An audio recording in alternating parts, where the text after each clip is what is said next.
Selamat hari Minggu bagi kita semua. Ya. Tema minggu ini masih berkaitan dengan minggu yang lalu karena perikopnya sama. Sebenarnya ini adalah satu runtut pemikiran yang baiknya sebenarnya digabung saja. Ya, tetapi kita bagi dua. Ya, jadi minggu lalu kita membahas ayat 14 sampai ayat 17. Ya, di PP ditambah sampai ayat 19. Minggu ini kita membahas kelanjutannya, yaitu ayat 18 sampai ayat ke-26. Ya, tema perikopnya adalah iman tanpa perbuatan pada hakikatnya adalah mati.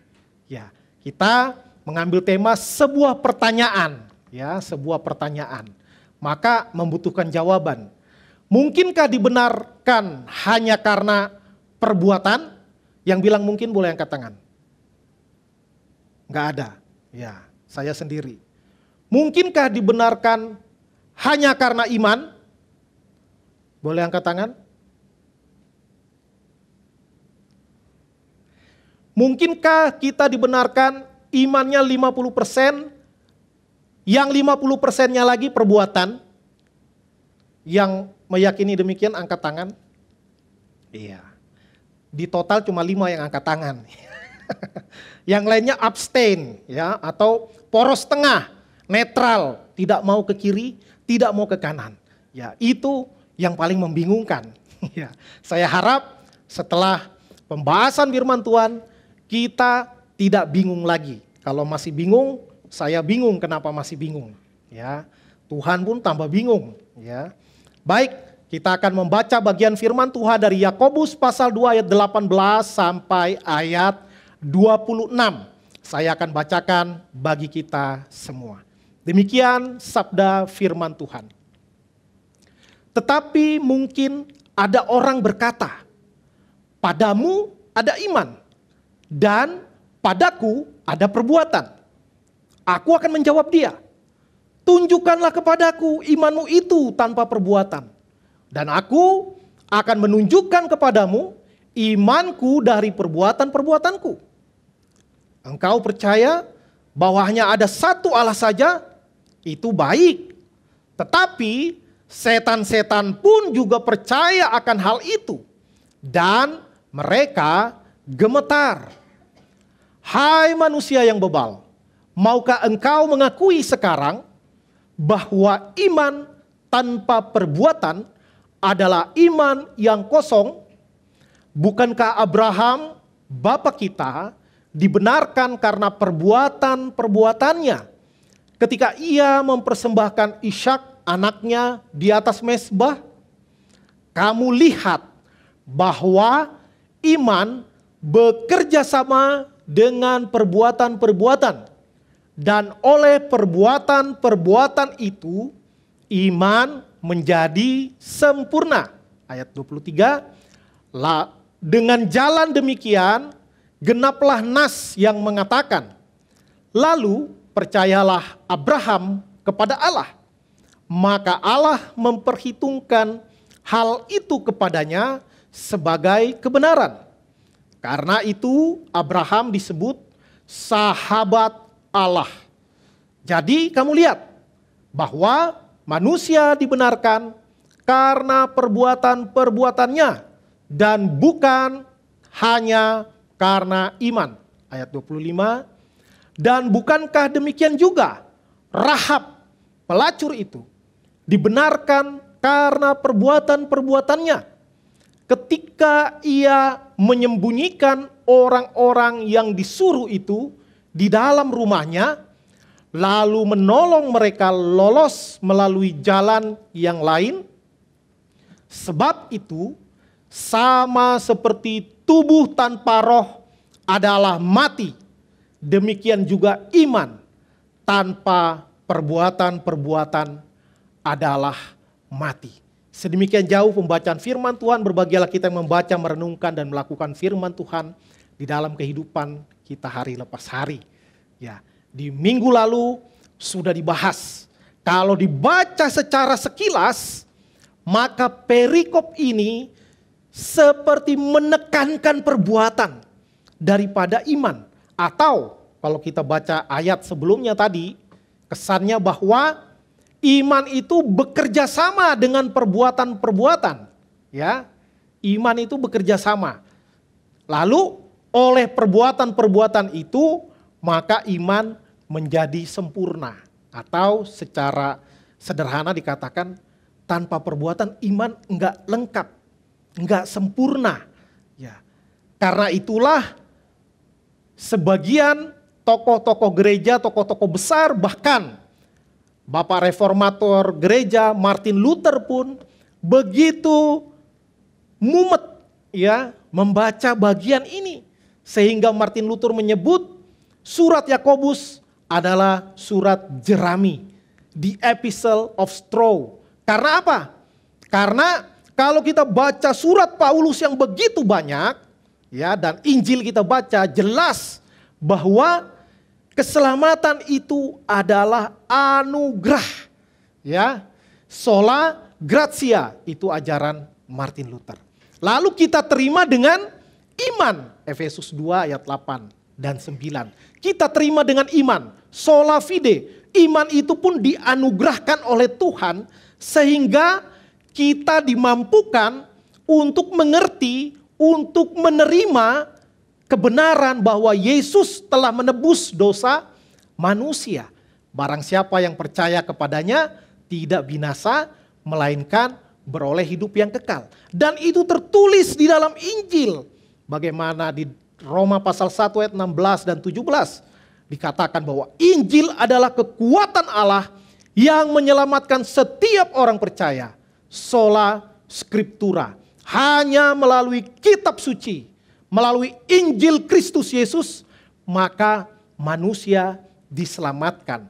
Nah, karena itu seolah-olah Yakobus sedang menentang pemikiran Rasul Paulus yang begitu menekankan iman. Ya, minggu lalu sudah dijelaskan juga bahwa sebenarnya bukan bertentangan. Dan hari ini adalah lanjutan seperti peneguhan yang sudah dibahas minggu lalu. Ya. Ayat 18 tadi dikatakan, mungkin ada orang berkata, padamu ada iman, padaku ada perbuatan. Maka seolah-olah perbuatan dengan iman ini adalah hal yang berbeda-beda. Ya. Maka pemikiran yang muncul adalah ada yang punya iman tanpa ada perbuatan. Sebaliknya, ada yang punya perbuatan tetapi tidak punya iman. Ya. Seolah-olah ini dua hal yang berbeda. Ya. Tetapi sebenarnya yang ingin dikatakan oleh Yakobus adalah iman yang betul-betul benar atau iman yang benar-benar betul, ya.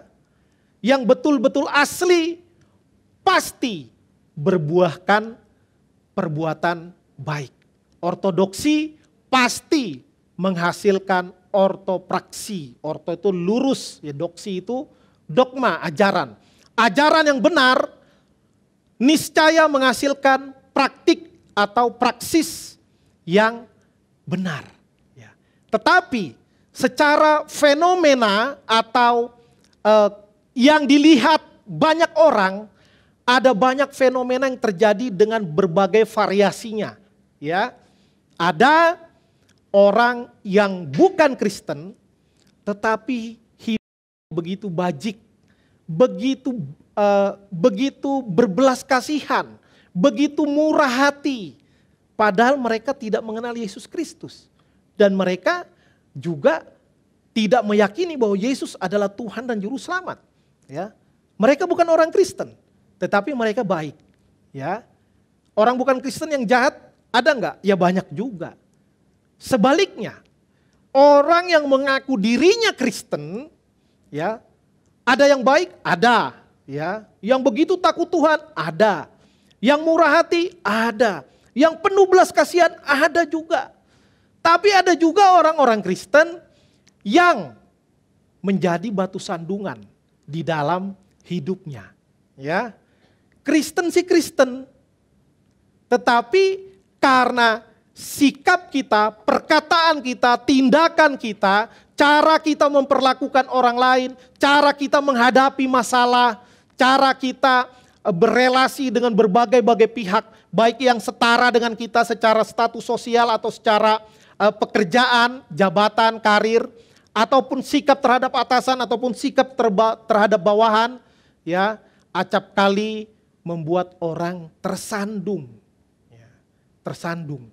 Dan ketika kita berbicara, kalau hidup kita tidak berpadanan dengan Injil, maka ketika kita berbicara, orang akan sulit untuk percaya, ya. Khususnya orang yang belum mengenal Tuhan.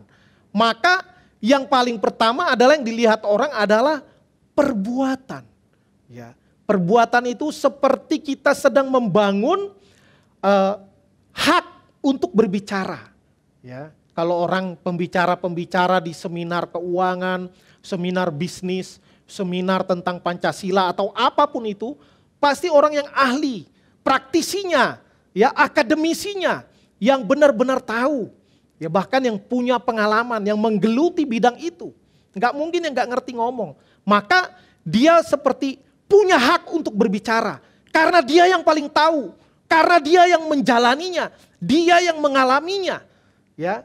Begitu juga sebenarnya di dalam kehidupan kekristenan kita, ya. Kalau iman itu hanya sekedar pengertian, tidak dilakukan, maka itulah yang menjadi batu sandungan bagi orang lain. Akhirnya kita bukannya menjadi hamba Tuhan, kita malah menjadi hambat Tuhan, ya. Menghambat pekerjaan Tuhan, menghambat penginjilan, menghambat orang untuk datang kepada Tuhan. Lihat Yesus bagus, ya. Ajarannya kok keren banget, ya. Ya seperti yang setahun lalu udah pernah disebutkan. Tokoh yang luar biasa, Mahatma Gandhi. Dia adalah fans berat ajaran Yesus. Ajaran yang begitu agung, ajaran yang begitu mulia. Tapi melihat orang-orang Kristen, ya, dia mau masuk gereja nggak boleh masuk, ya, ditolak. Karena apa? Pakaiannya lain, ya, kulitnya lain, apalagi agamanya udah jelas lain. Maka dia begitu kecewa melihat ajaran Yesus bagus sekali, tetapi lihat orang Kristen nggak ada bagus-bagusnya yang dia alami, sehingga orang Kristen seringkali menghambat pekerjaan Tuhan. Walaupun secara filosofi tidak mungkin manusia bisa menghambat, ya. Tetapi secara fenomena, ya, itu seringkali terjadi. Nah, ini jangan sampai terjadi di dalam hidup kita. Lalu ayat ke-19 dikatakan, engkau percaya bahwa hanya ada satu Allah saja, itu baik, ya. Tetapi setan-setan pun juga percaya akan hal itu dan mereka gemetar, ya. Maka kata percaya atau iman di dalam konteks ini mengandung pengertian persetujuan intelektual, pengertian konseptual, pemahaman dogmatikal bahwa Tuhan itu adalah Allah yang esa, ya. Orang semua tahu, orang Israel tahu, memang orang luar Israel tidak tahu, tapi iblis tahu, ya. Yakobus mengatakan setan-setan juga percaya. Tuhan penuh kuasa, Tuhan bisa melakukan mujizat, setan juga percaya, ya. Bahkan satu kali ketika orang kerasukan setan, sebelum Yesus menengking setan-setan itu keluar, mereka udah mohon ampun duluan, ya. Ampun, tolong kami supaya kami masuk aja ke babi-babi itu, ya. Akhirnya Yesus suruh udah masuk ke babi-babi itu, ya. Maka babi-babi itu terjun dan mati, ya, banyak sekali babi yang mati itu, ya. Jadi setan percaya bahwa Allah itu esa, ya. Ini sebagaimana ini adalah ilustrasi pernyataan yang begitu keras yang dilakukan oleh Yakobus. Karena Yakobus memimpin jemaat di Yerusalem yang mayoritas adalah orang-orang Israel, orang-orang percaya yang berlatar belakang Yahudi.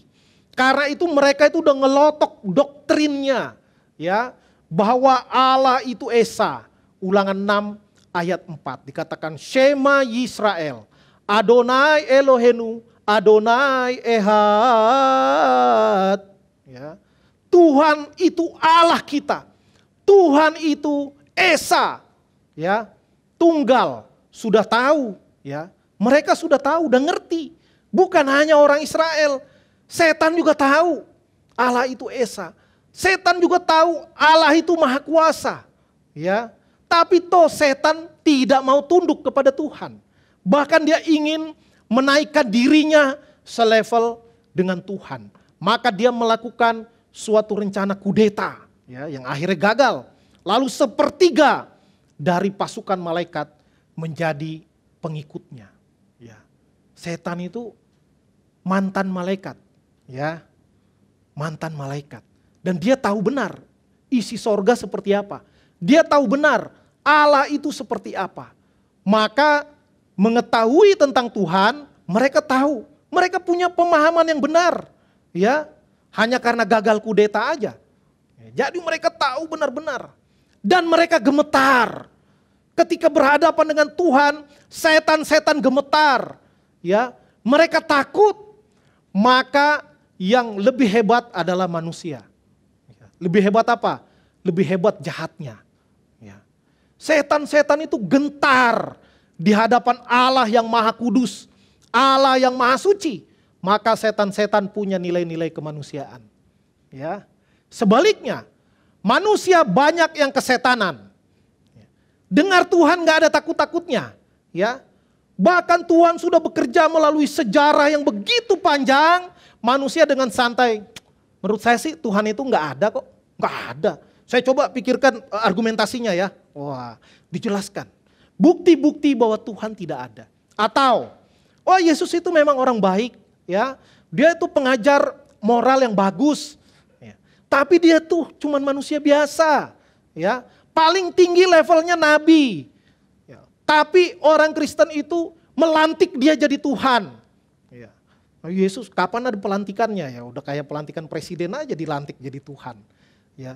Orang seperti itu, ya, lalu mencoba membangun argumentasi bahwa Yesus itu cuma sekadar orang yang baik, guru moral yang baik, standar etikanya begitu tinggi, tetapi dia bukan Tuhan. Malah ada banyak orang bahkan pemimpin agama yang kalau ngomongin tentang Yesus itu nadanya adalah penghinaan, penistaan dengan bangga. Bahkan beberapa waktu lalu ada yang nantangin. Ya, kalau memang Alkitab itu firman Tuhan, ya, dalam 30 hari katanya. Kita lihat apa yang terjadi pada saya. Ya, nggak nyampe 30 hari langsung stroke dia. Ya, memang nggak mati, dia tantangin supaya dia mati. Tetapi dengan santainya orang bisa melawan Tuhan. Ya, bahkan dengan ketawa ketiwi. Ya, mau membuktikan. Maka hati-hati, kalau pengertian iman hanya sampai di level kognitif, jangan-jangan iman kita bukan iman yang menyelamatkan. Di ayat 14, itu berbicara tentang saving faith, iman yang menyelamatkan. Ya. Iman yang menyelamatkan ditandai dengan perbuatan. Dan di zaman modern ini lebih dahsyat lagi. Orang bisa jadi doktor teologi, setelah jadi doktor teologi, dia katakan dia menemukan bahwa ternyata Yesus bukan Tuhan. Ya, disertasinya bisa membuktikan. Ya. Hamba-hamba Tuhan, teolog Indonesia juga ada yang udah mulai begitu pemikirannya. Ya, ya yang penting saya bisa buktikan secara akademis. Ya. Luar biasa ini, berani sekali. Padahal setan aja gentar. Bagaimana manusia bisa sembarangan membicarakan tentang Tuhan, tidak takut kepada Tuhan. Bahkan seorang teolog juga bisa menantang Tuhan. Tidak sedikit hamba Tuhan yang karena kecewa terhadap kehidupan, mengalami pahit dan getirnya hidup, kecewa akhirnya meninggalkan Tuhan. Ada yang menjadi ateis, ada yang pindah kepada iman yang lain, dan lain sebagainya. Tetapi ayat ini mengingatkan kita, setan aja gemetar. Masa kita ya berhadapan dengan Tuhan, santai kayak di pantai, slow kayak di bungalow, ya. Udah rasa-rasa liburan. Kalau orang harusnya berhadapan dengan Tuhan itu kita harus langsung tunduk. Kalau di Alkitab itu dikatakan sujud dengan mukanya sampai ke tanah. Itu menunjukkan betapa manusia itu sadar akan dirinya. Siapa dirinya yang tidak mungkin berarti di hadapan Allah. Walaupun mungkin ya kita sudah melakukan berbagai-bagai kebaikan dan kebajikan. Ya, kita melakukan kegiatan sosial, kita murah hati, kita rajin beribadah. Tapi tetap kalau di hadapan Tuhan kita nggak bisa petantang petenteng. Merasa Tuhan utang budi sama saya. Ya, karena saya banyak bawa jiwa ke gereja. Saya banyak memberitakan Injil dan memenangkan jiwa bagi Tuhan. Wow, kalau kita merasa lalu kita sesuatu banget bagi Tuhan, itu yang keliru. Ya, kita harus selalu gentar, gemetar di hadapan Tuhan. Di ayat ke-20 dikatakan, hai manusia bebal, maukah engkau mengakui sekarang bahwa iman tanpa perbuatan adalah iman yang kosong? Di ayat ini Yakobus mengilustrasikan iman tanpa perbuatan adalah iman yang kosong. Apa maksudnya kosong? Ya, maksudnya adalah imannya itu tidak berarti. Imannya itu tidak berdampak. Ya, di ayat-ayat sebelumnya itu sudah dijelaskan. Jadi Yakobus memakai istilah ada iman yang mati, ya, lalu ada iman yang kosong. Di sini dikatakan iman yang kosong. Maksudnya imannya itu ya sama seperti tadi, hanya bersifat teori, ya, hanya bersifat teori, tapi tidak dilakukan. Ya. Imannya tidak mempunyai dampak. Maka kehidupan kita sebagai orang Kristen, kita diminta, dituntut untuk memberi dampak. Bagaimana bisa memberikan dampak? Dengan menyatakan iman kita. Ya, dengan pengetahuan, yes, benar juga. Tetapi juga harus dengan perbuatan. Harus dilakukan. Jangan cuma sekadar teori. Ya, harus dikerjakan. Jadi iman dengan perbuatan itu adalah satu paket. Ya, seperti dua sisi mata uang. Yang satu ada gambarnya, yang satu ada tulisannya. Ya, misalnya uang kertas 100.000 rupiah. Itu kan kiri kanan, ya, atau sisi yang satu dan ada sisi sebaliknya. Dua-duanya itu nggak bisa dipisahkan. Ketika yang satunya hilang, maka tidak berlakulah uang itu. Seperti itulah iman dan perbuatan. Dua-duanya harus ada, ya. Tetapi nanti kita harus mengerti bahwa apakah perbuatan itu nilainya 50%, lalu iman itu nilainya 50%. Kesannya seperti itu, ya. Nanti kita bahas.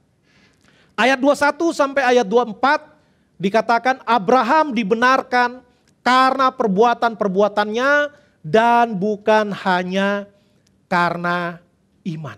Ya, saya akan bacakan bagi kita semua ayat 21 sampai 24. Bukankah Abraham bapak kita dibenarkan karena perbuatan-perbuatannya ketika ia mempersembahkan Ishak anaknya di atas mezbah? Kamu lihat bahwa iman bekerja sama dengan perbuatan-perbuatan dan oleh perbuatan-perbuatan itu iman menjadi sempurna.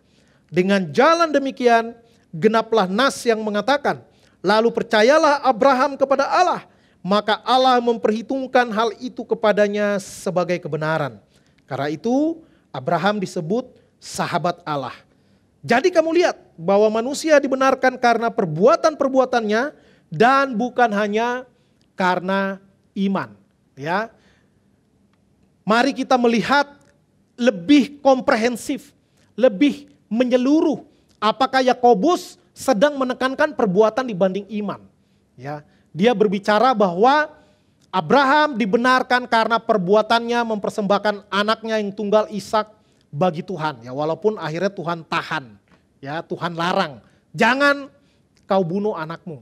Jangan. Sekarang aku tahu bahwa engkau sungguh-sungguh taat, sungguh-sungguh mengasihi Tuhan. Ya, itu di Kejadian pasal 22. Tapi kalau kita mau mundur ke belakang, di Kejadian pasal 15, dikisahkan ketika Abraham sudah tua dan istrinya juga sudah tua, sudah menopause kalau sekarang bahasanya. Lalu Tuhan memberikan janji kepada Abraham. Abraham dibilang Tuhan, Abraham lihatlah ke langit. Abraham melihat ke langit.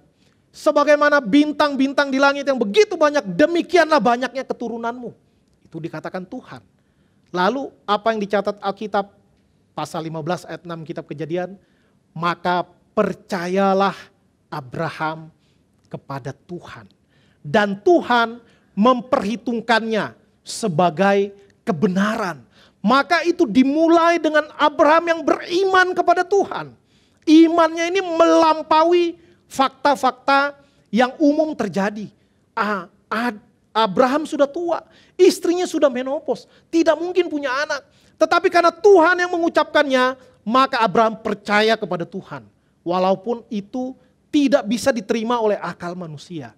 Tetapi kebenaran Tuhan melampaui akal manusia. Dan kepercayaan Abraham, iman Abraham membuat dia dibenarkan. Tetapi ketika Abraham beriman, tidak berhenti di situ. Maka Tuhan membuat berbagai-bagai ujian. Supaya apa? Supaya iman itu tidak berhenti kepada level kognitif. Ya, atau iman hanya percaya di dalam hati. Tetapi iman itu harus diwujud nyatakan dalam kehidupan. Ya, karena itu Tuhan menguji. Abraham, Kejadian pasal 22. Pergilah ke suatu tempat yang akan kutunjukkan kepadamu. Bawalah anakmu. Ya, kamu harus mempersembahkan korban kepada Tuhan. Maka Abraham mengajak 2 orang pembantunya, ya kalau di Alkitab bahasanya bujangnya. Ya, membawa 2 orang, mempersiapkan kayu. Lalu setelah sampai di tempat tertentu, Abraham suruh pembantunya tinggal. Hanya tinggal dia berdua dengan Ishak. Dibawa kayu bakar oleh Ishak. Ya, untuk persiapan membuat api sudah dibawa. Ya, lalu Ishak bingung. Karena mempersembahkan korban bakaran adalah hal yang biasa dilakukan oleh Abraham. Maka Ishak bingung. Apa yang bingung? Kayu bakarnya sudah siap untuk mezbah. Apinya sudah disiapkan, sudah dibawa untuk bikin apinya. Korbannya mana Pak? Ya kalau bahasa sekarang. Korbannya mana? Nanti bisa baca di rumah. Kejadian pasal 22. Abraham bilang apa? Tuhan akan sediakan. Ini adalah pernyataan iman dari Abraham. Tentu kita bisa saja menafsirkan, oh itu cuman Abraham mau menghibur anaknya. Kalau dibilang nanti kamu yang mau dipersembahkan, kabur anaknya. Ya, mungkin ada orang bisa menafsirkan seperti itu. Tetapi saya meyakini itu adalah pernyataan iman Abraham. Bahwa Tuhan yang akan menyediakan. Dan ketika sudah sampai di tempat yang ditentukan oleh Tuhan, maka persembahkan anakmu. Maka Abraham mulai mengikat Ishak. Mengikat Ishak dan kemungkinan sebelum itu atau sedang diikat, Abraham pasti menjelaskan. Ya, pasti menjelaskan. Loh, kok saya Pak? Iya nak, soalnya Tuhan yang suruh. Ya, Tuhan yang suruh. Rasanya nggak mungkin. Dibilang keturunan saya seperti bintang banyaknya. Loh anak saya cuma 1, anak kandung saya. Kalau dibunuh mati, habis itu apa Tuhan nggak bilang nanti tenang nanti beranak lagi? Enggak. Ya. Tapi karena Tuhan yang suruh, maka Abraham percaya. Lalu dia taat melalui perbuatan. Maka ketika dia siap untuk menyembelih anaknya, langsung dikatakan malaikat Tuhan berkata, Abraham berhenti. Ya. Mungkin juga Abraham pelan-pelan ya, mau gini-gini, aduh Tuhan ngomong kayak akhirnya ngomong juga ya. Nggak tahu, ya nggak diceritakan di Alkitab. Tapi yang pasti ketika Abraham akan menyembelih anaknya dengan pisau, maka malaikat Tuhan berkata, Abraham jangan bunuh anakmu. Sekarang aku tahu bahwa engkau taat kepadaku. Inilah iman yang berbuah di dalam ketaatan. Ya, tandanya orang beriman kepada Tuhan adalah orang itu taat kepada Tuhan. Dimulai dengan iman, lalu menghasilkan perbuatan yang benar. Karena itu di ayat yang kita baca tadi, ketika dikatakan bahwa iman bekerja sama dengan perbuatan-perbuatan, maksudnya adalah iman itu membuat perbuatan-perbuatan itu menjadi disempurnakan. Ya, karena iman yang benar akan menghasilkan perbuatan baik. Tetapi perbuatan baik belum tentu karena iman yang benar. Tadi di awal saya sudah katakan, banyak orang yang bukan Kristen hidupnya begitu baik, ya. Ketika kita sekolah dulu ada pelajaran pendidikan moral Pancasila atau ada pendidikan Pancasila dan kewarganegaraan. Ilmu sosial, sosiologi, antropologi, itu adalah hal-hal baik diajarkan, ya, supaya kita belajar hal-hal, perbuatan-perbuatan, nilai-nilai yang akan membuat keadaan itu kondusif, masyarakat itu damai, tentram. Diajarkan toleransi, ya, tenggang rasa, saling menolong, gotong royong dan lain sebagainya. Itu adalah hal-hal yang baik. Karena itu iman yang benar pasti menghasilkan perbuatan yang baik. Tetapi perbuatan baik belum tentu didasarkan oleh iman yang benar. Nah, itu yang perlu kita mengerti. Karena itu iman yang benar itu membuat perbuatan-perbuatan baik itu disempurnakan, ya, atau mengandung nilai-nilai kekal, ya. Nah, itu kasus yang pertama tadi, Abraham begitu taat sehingga dia disebut sahabat Allah. Luar biasa. Sahabat Allah. Kalau anak muda sekarang bilang ini bestinya Tuhan, ya. Luar biasa, begitu dekat, ya. Tapi tentu walaupun Abraham sahabat Tuhan, dia nggak sembarangan melakukan berkata-kata kepada Tuhan, ya. Abraham tetap sujud, tetap mempersembahkan korban, nggak kayak kita dengan sahabat kita beneran. Kadang kita bercanda, kadang kita bully. Ya kalau sahabat kan gitu kan. Ya tapi bukan dalam pengertian itu. Abraham disebutkan sebagai sahabat Allah karena dia bukan hanya beriman, tetapi dia sungguh-sungguh melakukan. Bahkan perbuatannya ketika Tuhan menguji imannya untuk mempersembahkan Ishak, anak tunggalnya, anak kandungnya yang tunggal, itu adalah suatu gambaran yang samar-samar. Bagaimana Allah Bapa mempersembahkan anaknya yang tunggal. Tidak menyayangkannya, ya, demi menunjukkan kasihnya. Begitu juga Abraham demi menunjukkan kasihnya, ketaatannya yang total kepada Tuhan, dia tidak segan-segan mengorbankan anaknya. Karena Tuhan yang minta, ya, karena Tuhan yang minta, bukan karena Abraham yang mau pamer, ya, menunjukkan imannya yang begitu besar. Tidak, ya. Abraham disebut sebagai sahabat Allah. Atau ada juga yang mengatakan Abraham disebut bapa orang beriman. Ya. Karena ini, karena imannya yang begitu besar kepada Tuhan. Dan imannya itu dia tunjukkan melalui perbuatan-perbuatan. Sehingga perbuatan-perbuatan yang baik, yang bajik disempurnakan oleh iman yang benar. Ini case yang pertama tentang Abraham. Case yang kedua tentang Rahab. Ya, di teks yang kita baca dikatakan, dan bukankah demikian juga Rahab pelacur itu dibenarkan karena perbuatan-perbuatannya ketika ia menyembunyikan orang-orang yang disuruh itu di dalam rumahnya lalu menolong mereka lolos melalui jalan yang lain. Ini kisah tentang Yosua, pengganti Musa yang akan memimpin bangsa Israel mengambil alih menguasai kota Yeriko menuju tanah perjanjian. Ketika dalam perjalanan menuju Yeriko, di Yosua pasal 2 dikisahkan bagaimana Yosua memilih 2 orang pengintai, ya, mata-mata, 2 orang pengintai. Maka 2 orang pengintai itu masuk ke kota Yeriko, mereka masuk dan menginap di rumah Rahab yang adalah seorang pelacur atau seorang PSK di Yeriko, ya.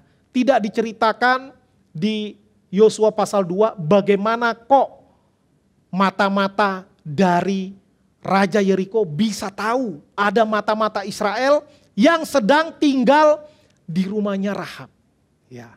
Patut diduga mata-mata dari Raja Yeriko memata-matai mata-mata dari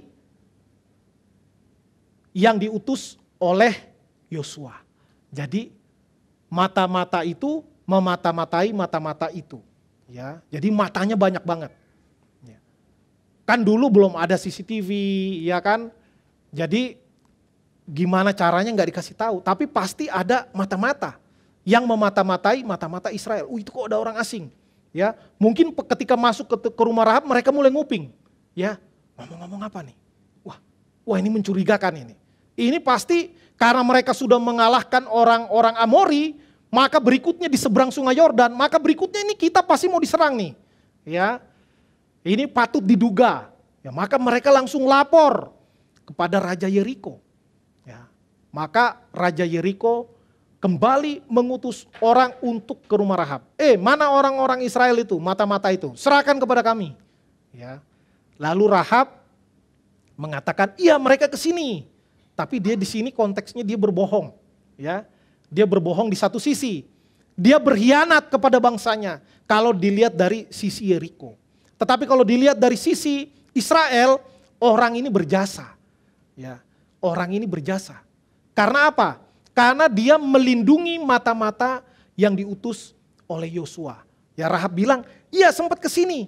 Tapi sebelum pintu gerbang ditutup, mereka sudah keluar. Kamu kejarlah, pasti kamu bisa dapat.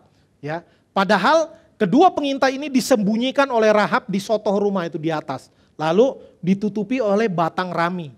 Ya, ya kalaupun dicek nggak kelihatan lah, udah ketimbun. Ya, ketimbun oleh batang rami di atas sotoh rumah.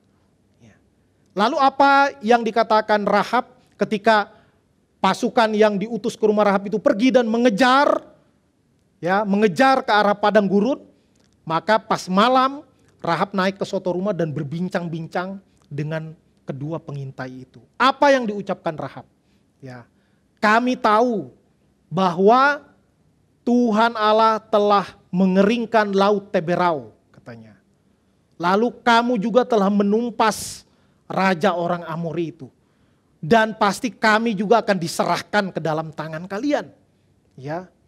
Maka Tuhanmu adalah Tuhan yang menguasai langit di atas dan bumi di bawah. Ya, itu statement yang dikeluarkan oleh Rahab. Ya. Maka kita bisa meyakini, menafsirkan dengan yakin bahwa pernyataan Rahab itu adalah pernyataan iman. Ya.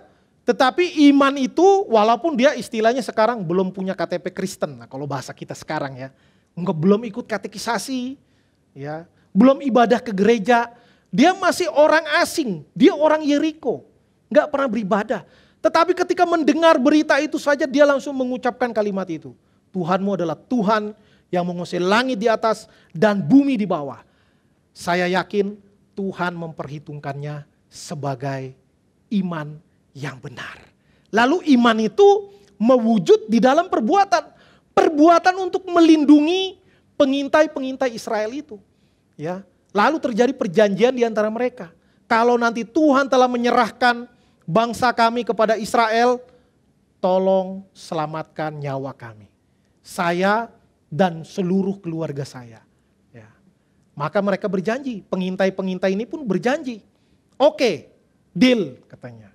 Tetapi ada tandanya bahwa ketika kami datang, ketika kami menguasai Yeriko, kamu harus mengikat benang kirmizi di jendela, itulah tandanya. Dan hanya orang yang ada di dalam rumah ini yang akan diselamatkan. Kalau keluar dari rumah ini tidak dijamin untuk hidup, pasti mati. Maka ini seperti rumah LPSK ini ya, Lembaga Perlindungan Saksi dan Korban. Ya, ini menjadi safe house, rumah keselamatan. Maka benar, ketika Yosua membawa pasukan menyerang Yeriko, udah ditandain rumahnya, ada tandanya kirmizi. Lalu Yosua bilang, nanti ada rumah yang begini, itu nggak boleh disenggol, nggak boleh dibunuh. Ya, yang lainnya sikat habis semua. Ya, malah di Yosua pasal 6 dikatakan, sampai hari ini, maksudnya sampai kitab itu ditulis, keturunan Rahab masih ada di Israel dan dihormati oleh orang Israel.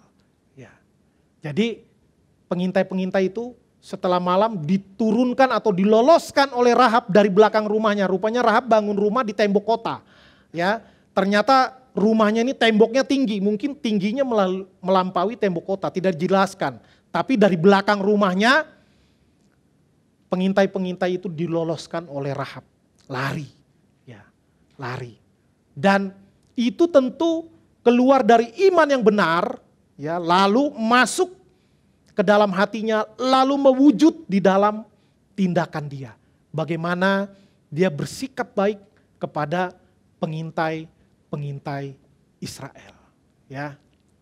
Nah, Abraham tadi disebutkan Abraham dibenarkan karena perbuatan dan bukan hanya karena iman.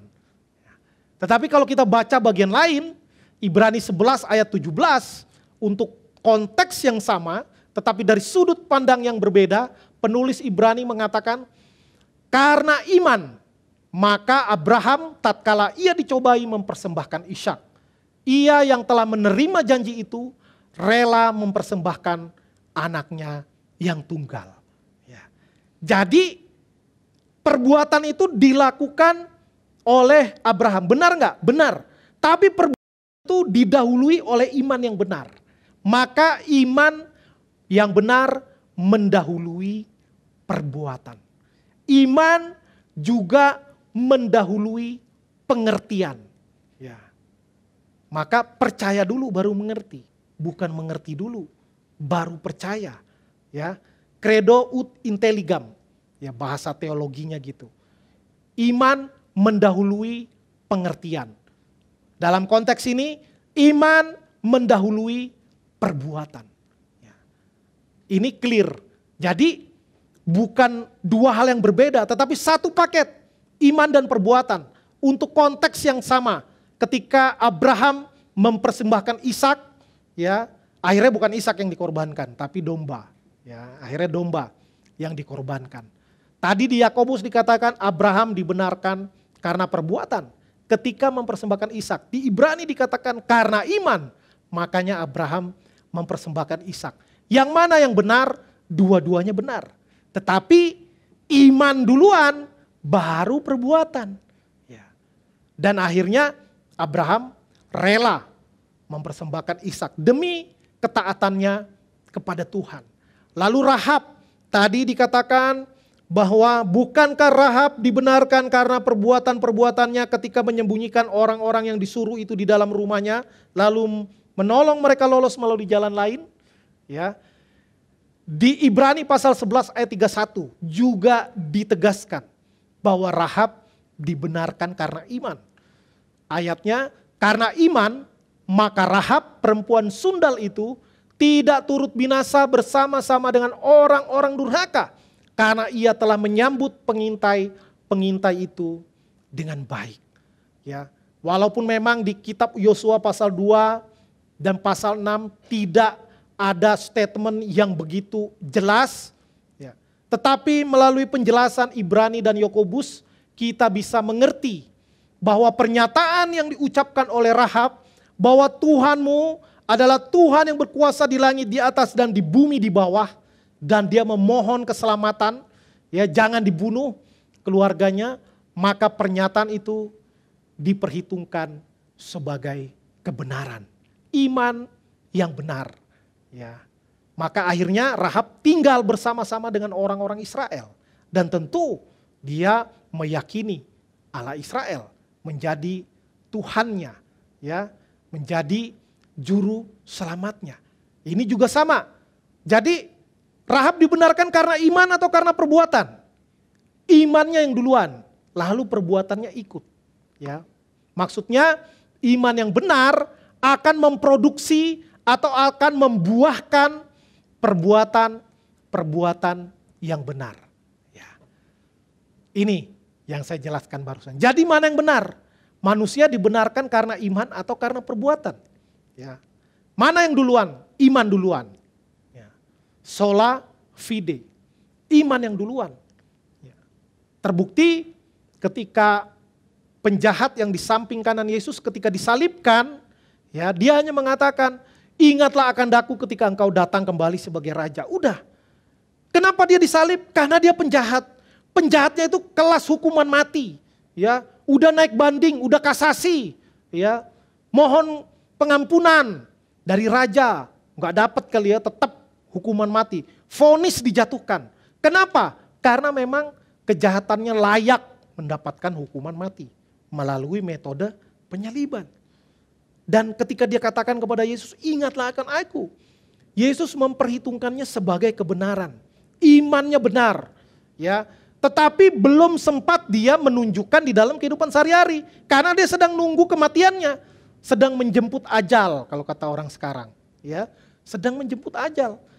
Dia belum sempat melakukan kebaikan-kebaikan sebagai bukti pertobatannya. Sebagai bukti dari imannya.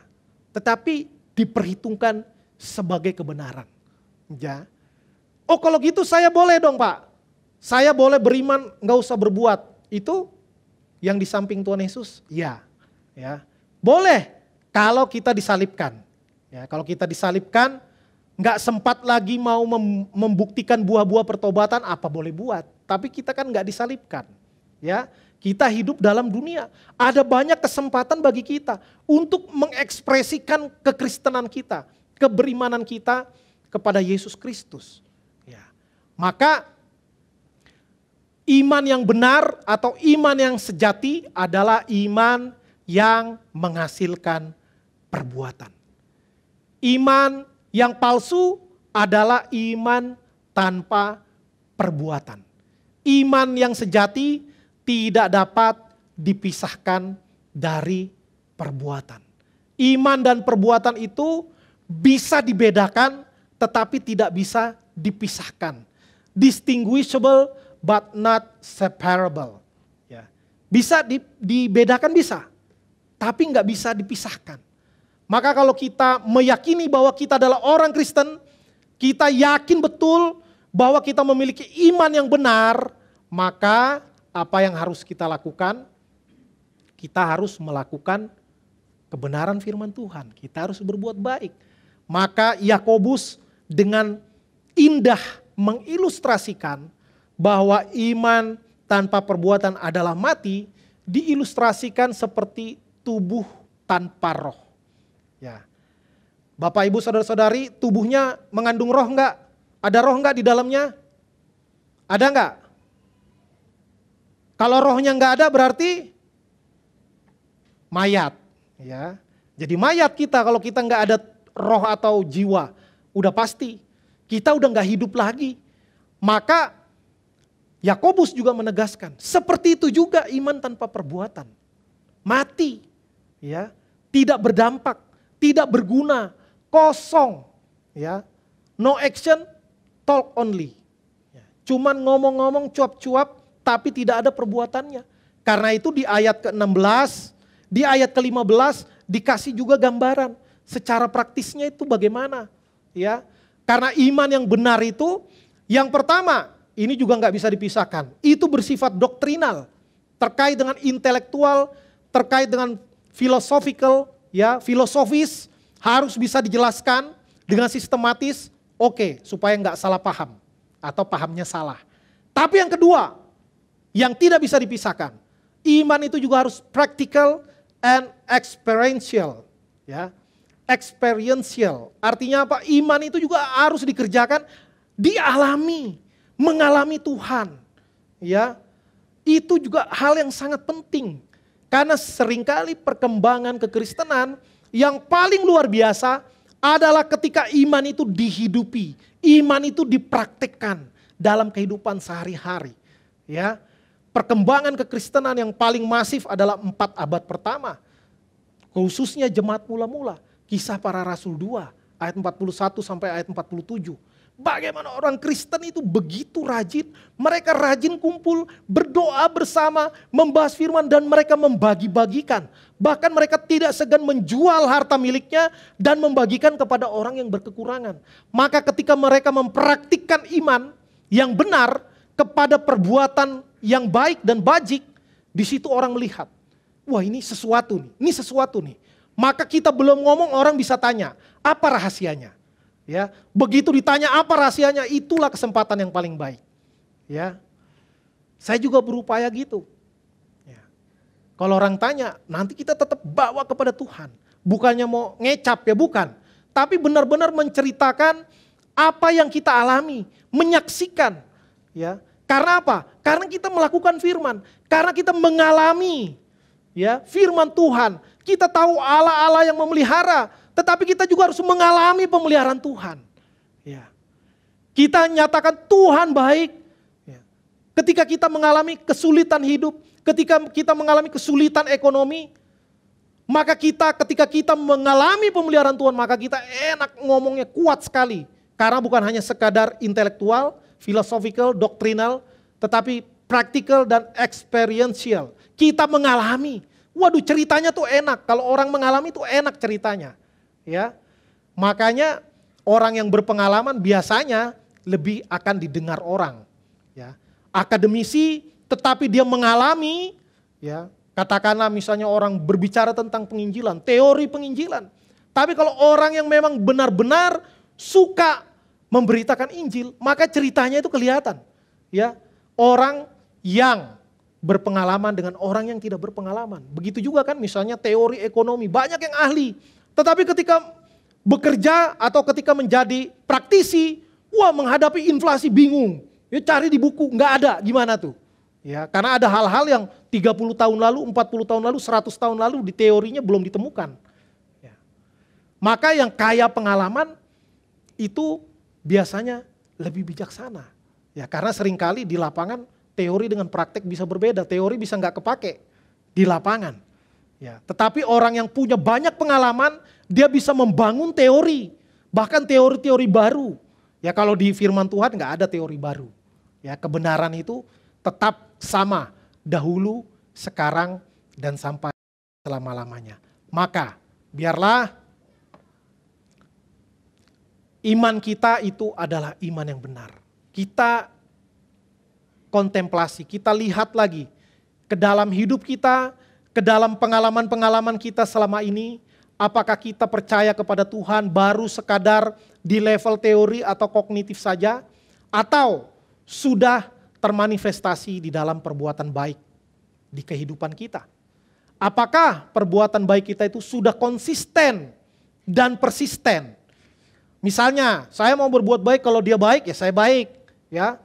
Kalau dia jahat, ngapain saya baik? Rugi saya. Ya, itu makanya butuh persisten. Walaupun dia nggak baik, saya tetap baik. Walaupun dia memaki, mencaci, mencela, memfitnah, menghina, saya tetap mengucapkan berkat. Ya, kalau kita doa kepada Tuhan, ampunilah dia karena dia tidak tahu apa yang dia perbuat. Entah Tuhan ampuni, entah enggak, terserah Tuhan. Ya, tapi kita tidak boleh membalas kejahatan dengan kejahatan. Kalahkanlah kejahatan dengan kebaikan. Karena itu kebaikan perlu konsisten dan persisten. Ya, ada upaya yang sungguh-sungguh dari kita. Sebagai apa? Sebagai bukti ya bahwa kita itu imannya benar, maka perilakunya juga benar. Ya. Karena orang yang belum percaya biasanya melihat buahnya dulu, baru mau mendengar dan percaya Injil. Ya. Ini dulu saya alami juga. Ketika orang tanya, kita enak ngomongnya. Saya pikir orang Kristen begini begitu, seperti yang saya tonton di film-film. Katanya, karena di daerah-daerah tertentu ada orang-orang yang gak pernah ketemu ngobrol sama orang Kristen, gak pernah. Maka mereka dicekokin pikirannya bahwa orang Kristen begini begitu, dia nonton film Hollywood, kayak gitulah orang Kristen. Ya, padahal banyak orang Hollywood yang bukan murid Tuhan. Ya, bukan murid Tuhan, mungkin percaya Tuhan itu ada. Tapi belum tentu dia murid Tuhan. Belum tentu dia pelaku firman. Maka mari buktikan iman kita yang benar dengan rajin berbuat baik. Ya. Jadi ini adalah ajakan dari Rasul Yakobus. Karena Yakobus menghadapi orang-orang yang sudah punya iman tetapi seringkali kehidupannya sehari-hari belum berbuah.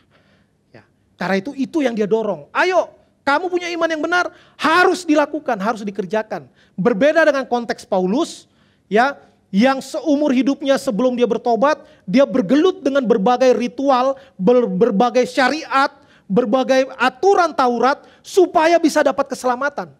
Ya, karena itu udah capek-capek akhirnya membuktikan Taurat bahwa kita ini manusia berdosa. Kita nggak bisa melakukan hukum Tuhan dengan sempurna. Karena itu hanya dengan anugerah maka kita bisa selamat.